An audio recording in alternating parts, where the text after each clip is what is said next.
First, what can you tell us tonight in terms of the situation in the streets of Los Angeles?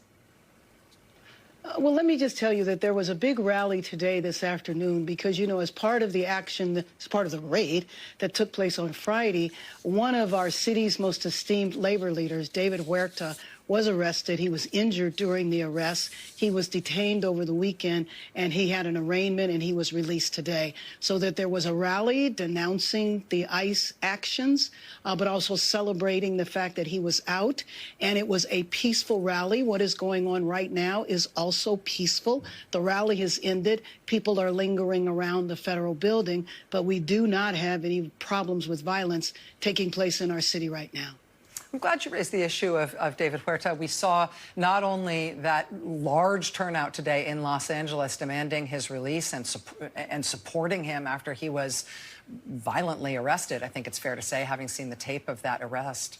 But we also saw solidarity rallies and marches all around the country for David Huerta today.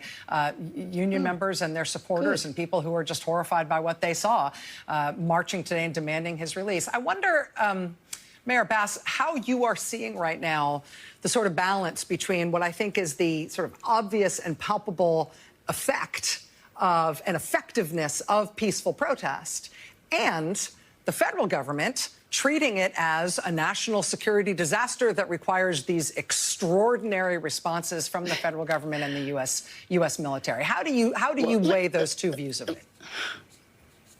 Let me just say, Rachel, that on Thursday of last week, Los Angeles was peaceful. There were no problems here. There was nothing happening in our city that warranted raids that took place the next day, that terrified and terrorized the city. People go to work, and then they have no idea that their workplace is going to be invaded, and it is going to be an enforcement action. And you remember when the administration started, he talked about violent criminals, drug dealers. How do you go from a drug dealer to chasing people through the parking lot of a Home Depot where there's day laborers working, just trying to survive? So this entire situation is what leaves us believing that we're being used as a test case. So I talked to the administration. I was trying to tell them that they didn't need to have the National Guard come here because we had a protest.